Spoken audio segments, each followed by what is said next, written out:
Hola, muy buenos días a todos los estudiantes de grado 11. Les habla el docente Halber Lara Marín del área de filosofía para dar orientaciones pedagógicas sobre la secuencia didáctica integrada del grupo humanístico. En esta ocasión vamos a seguir dando explicaciones sobre la fase de estructuración del área de filosofía, donde se está abordando la filosofía moderna a partir del empirismo y el racionalismo. A continuación vamos a explicar un cuadro comparativo donde se muestran las semejanzas entre el racionalismo y el empirismo. Eso lo encuentran en su material impreso de la secuencia didáctica. Allí se manifiesta que hay 5 características comunes entre el racionalismo y el empirismo. Voy a resumirlas brevemente. La primera de ellas es que ambas corrientes filosóficas tienen en la ciencia su modelo a seguir, los racionalistas con las matemáticas y los empiristas con las ciencias naturales. Ambas corrientes filosóficas tratan de construir una epistemología, o sea, una teoría del conocimiento que se fundamenta en la ciencia. Además, otra característica que tienen ambas corrientes es que surgieron en el mismo contexto cultural y artístico del siglo XVII. También podemos decir que tenían la misma preocupación filosófica y científica, saber cuál es el origen del conocimiento, el fundamento del conocimiento y cuáles eran los criterios de verdad. Ahora vamos a continuar explicando lo que es el empirismo. En la anterior clase hablamos del racionalismo, hoy vamos a abordar el empirismo y el tipo de argumentación que ellos usaban. El empirismo es una corriente filosófica que surgió en Europa, específicamente en Inglaterra en el siglo XVII, donde manifestaron estos filósofos que el conocimiento se origina en la experiencia sensorial, es decir, se origina a través de nuestros 5 sentidos. ¿Quiénes eran los máximos representantes de esta corriente filosófica? John Locke, George Berkeley y David Hume. Ellos creyeron que el principal argumento para desarrollar filosofía y ciencia es el argumento inductivo, porque pensaron que a través de ello se puede descubrir nuevos conocimientos. ¿Qué es el argumento inductivo? Para ellos consistía en hacer una serie de observaciones de hechos particulares donde se saca una conclusión que es una generalización de dichos hechos. Por ejemplo, el famoso cisne negro o ese argumento inductivo del cisne blanco que fue utilizado por David Hume para manifestar que los argumentos inductivos no están basados tanto en la razón como en la fuerza de la costumbre y del hábito. Vamos a recordar qué nos dijo David Hume sobre ese famoso argumento inductivo sobre los cisnes blancos. Un cisne blanco fue encontrado por Paolo Rossi en Italia. Otro cisne blanco fue descubierto por Sergei Ivanov en Rusia. Y además en Inglaterra un cisne blanco fue descubierto en Londres. Luego entonces podemos inferir que todos los cisnes son blancos. Esta conclusión quedó invalidada cuando a finales del siglo XVII en Australia Wilhelm descubrió los cisnes negros. Al descubrir los cisnes negros, este argumento inductivo queda invalidado por los hechos. Por eso, en los argumentos inductivos, las conclusiones no son infalibles, sino probables.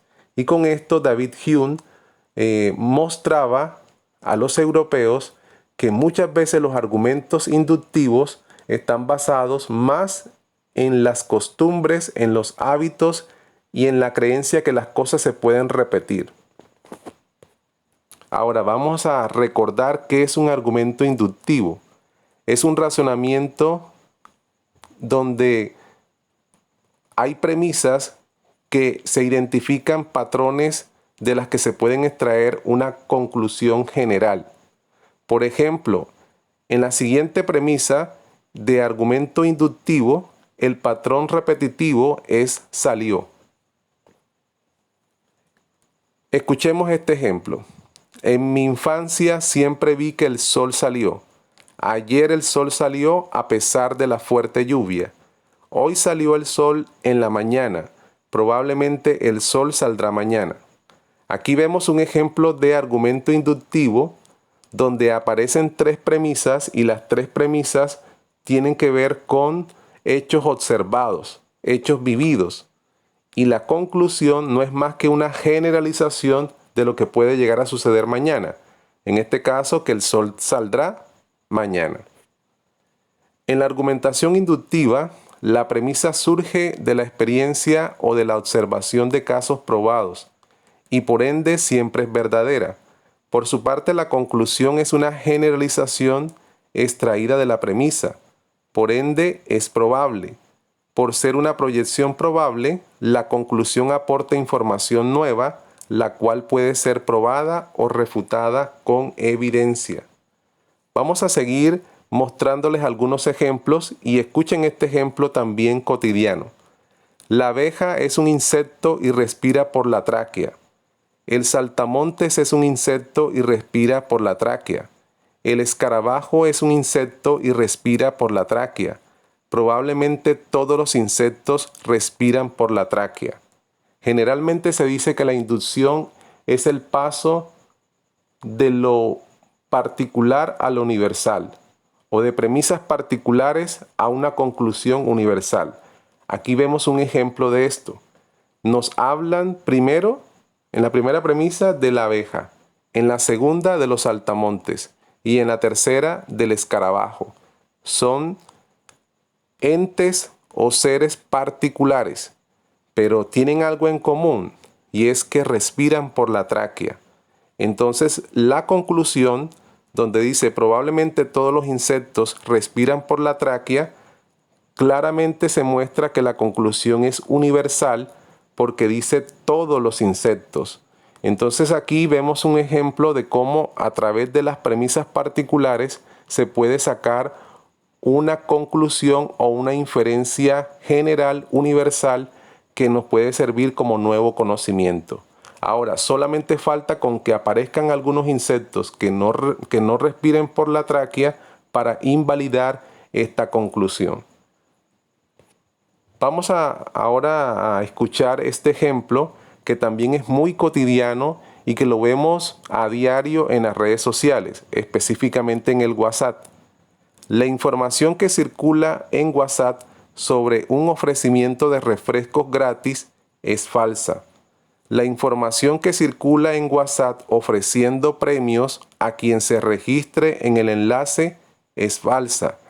Probablemente toda la información que circula en WhatsApp sobre promociones y premios inesperados es falsa. Aquí vemos también una argumentación inductiva donde aparecen tres premisas y una conclusión. En las tres premisas se habla del WhatsApp, pero hay algo que enlaza cada una de las premisas y es la idea de que las promociones son falsas.